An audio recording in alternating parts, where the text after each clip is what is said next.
안녕하세요. 무아바 이현철입니다. 여러분들이 아파트 투자를 하면서 어쩌면 겪을 수도 있는 그러한 상황인데 굉장히 좀 안 좋은 상황이긴 하죠. 그런데 그거에 대한 대책으로 어떻게 할 것이냐, 이런 부분에 대해서 한번 얘기를 해볼까 해요.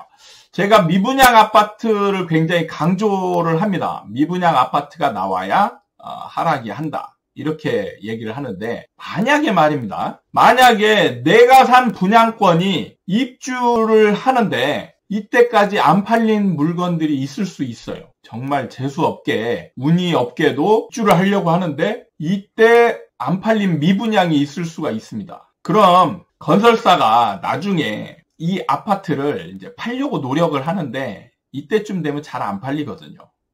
잘 안 팔리면 어떻게 하죠? 건설사는 반드시 뭔가 다른 매수자들에게 혜택을 줄 수밖에 없어요. 그런데 이 혜택을 주는 순간 필수적으로 직면해야 될 상황에 접하게 됩니다. 그게 뭐냐? 기존 분양자들의 반발이죠.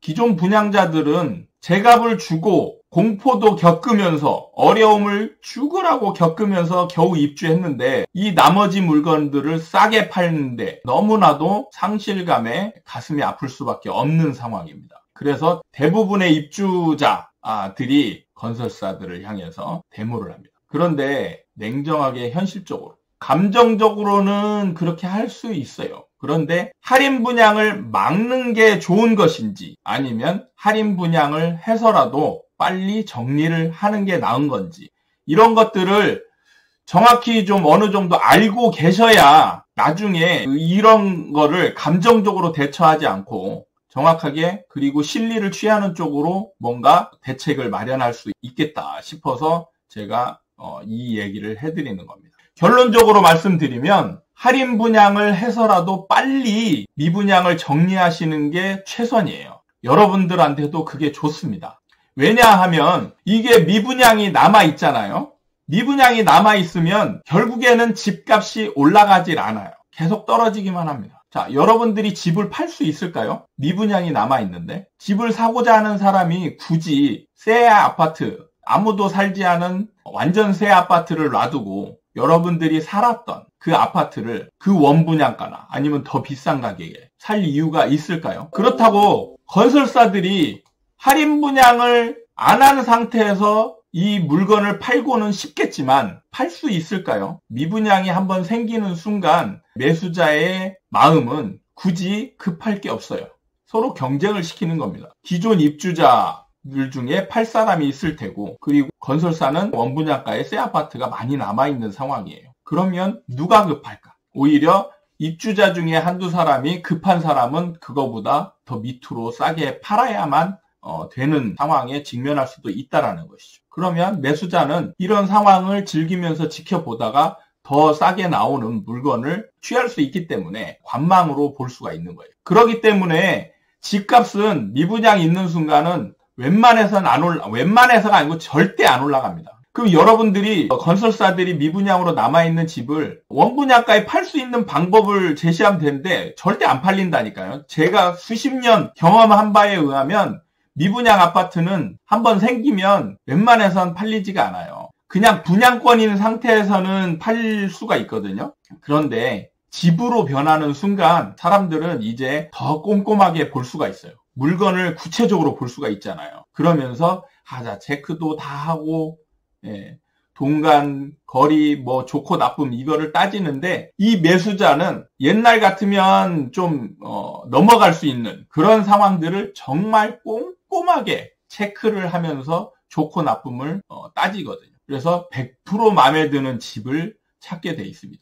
조금이라도 마음에 안 들면 아예 안 사요. 건설사는 원분양가에 팔려고 노력은 엄청 하죠. 저희 같은 분양하는 사람들이 들어가서 죽으라고 노력을 해도 잘 안 팔립니다. 분위기가 그렇게 다운이 되거든요. 그러면 3, 4년 정도 있다가 결국에 입주자들이 지치고 이제 힘들어서 더 이상 이제 관여를 안 할 때, 그때 몰래 할인 분양을 하죠. 결국에는 이때 할인 분양하면 다 팔립니다. 싸니까. 그렇죠. 그리고 이렇게 할인 분양했던 물건들도 나중에 보면 쭉 올라가요. 다시 올라갑니다. 어느 정도 기간이 지나고 나면. 원분양가를 찾기도 하고 아니면 그거보다 더 많이 올라가는 아파트들도 있죠. 여러분들이 아실지 모르겠지만 요즘 최근에 뜨고 있는 아파트가 있죠. 트리마제라고 있습니다. 얘도 미분양이 났던 거예요. 지금 천정부지로 올랐습니다.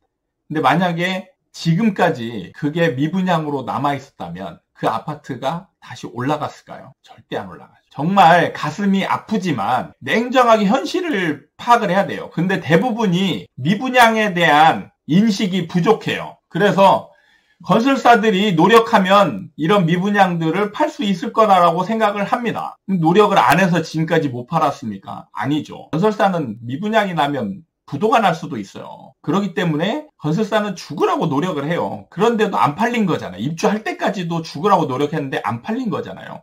입주하고 나면 더 안 팔리는 일이거든요. 그리고 우리 아파트만 미분양이 있으면 다행인데 이때쯤 되면 우리 아파트뿐만 아니고 다른 아파트들도 다 미분양들이 막 생겨요. 여기저기 미분양이 생기면 집을 살 사람들은 이제 정말 급하지가 않아요. 너무 물건이 많으니까. 여러분들은 정말 이때 냉철하게 판단하셔야 될 게 할인 분양을 해서라도 빨리 정리하는 게 최선이다. 이겁니다. 미분양이 없어야 올라갈 수 있다라는 거죠. 원분양가도 그래야 찾을 수 있는 겁니다. 그러니까 정말 뒤늦게 들어온 사람은 나보다 싸게 들어왔기 때문에 이거를 가슴 아파하지 않으셔야 돼요. 왜냐하면 여러분들은 이 아파트가 오를 거라고 생각하고 사신 거잖아요, 사실. 그래서 이게 만약에 2억, 3억 올랐으면 뒤늦게 나중에 비싸게 들어온 사람보다 여러분들이 2억, 3억 벌은 거잖아요. 그걸 건설사한테 주진 않잖아요. 냉정하게 보면 여러분들이 사는 순간 이게 떨어지느냐 올라가느냐는 그다음부터는 여러분들의 몫인 거예요. 떨어질 수도 있고 올라갈 수도 있는 겁니다. 떨어지는 거는 현실인 거죠.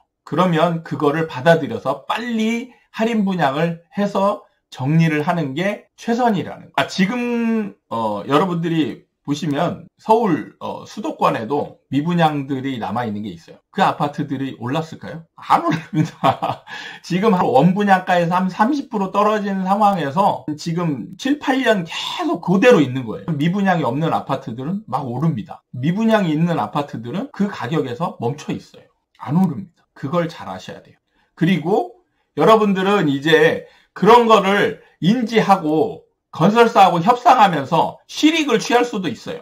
어차피 건설사들은 할인 분양을 해야 이제 팔린다는 걸 알거든요. 할인 분양을 할 때 그때 가서 데모는 하셔도 돼요. 데모는 하되 무조건 막는 게 아니고 데모를 하면서 할인 분양을 못하게 하는 척 하면서 원분양자들한테도 어느 정도 혜택이 돌아가게끔 협상을 하는 게 여러분한테는 훨씬 좋은 겁니다. 그래서 진짜 할인하는 만큼 여러분들이 그 몫을 얻어갈 수도 있고 아니면 그거보다는 좀 못하지만 그래도 뭔가 다른 실리를 취할 수 있는 방법들이 생길 수 있죠. 근데 무조건 데모만 하면 결국에는 소송을 가거나 싸우기만 하고 비용은 비용대로 깨지고 힘은 힘대로 날리고 결국에는 건설사도 그 분양을 중간에 포기하게 되죠. 그리고 그냥 시간이 흘러갑니다. 미분양 난 상태로 그냥 시간이 흘러가는 거예요. 건설사들도 계속 분양자들을 데모하는데 그걸 이겨내고 할인 분양을 할 수는 없어요. 그냥 포기하는 겁니다. 시간을 버는 거죠. 그런 데들 굉장히 많이 봤어요. 할인 분양 안 하고 진짜 그냥 내둡니다. 내둬요. 그럼 빈집으로 있죠. 그러면 집값이 더 떨어지죠. 어느 정도까지는 더 떨어지게 됩니다. 그래서 보통 한 20에서 30% 이상 떨어지는 원분양가보다 빨리 미분양을 정리를 해야 여러분들이 결국에는 웃을 수 있는 그날이 빨리 올 것이다. 현실적으로 보면 그렇습니다. 그거를 알고 계셔야 되는데 아직까지 그런 부분들을 알고 계신 분들이 거의 없어요. 그러니까 항상 어떤 현장이든 미분양 난 현장에 가보면 아파트 주민들이 데모하고 난리가 나 있어요. 바리케이트 치고 이사 오는 짐들 막고 막 서로 싸웁니다. 그러면 더 길어지는 거예요. 여러분들의 고통의 시간은 더 길어집니다. 그러니까 이걸 알고 있는 분들이 같은 입주민들을 설득을 시켜서 빨리 분양을 해소하는 길이 최선이다. 이렇게 보시면 됩니다. 그러니까 정리를 해보면 여러분들은 투자를 해서 미분양이 안 나면 좋죠. 좋습니다. 근데 투자를 하다 보면 어쩔 수 없이 미분양이 날 수밖에 없는 상황도 생기는 거예요. 근데 사이클을 잘 알면 사실 이러한 경험을 덜 겪을 수 있겠죠. 지금 시점에 서울 수도권에서 분양 받잖아요.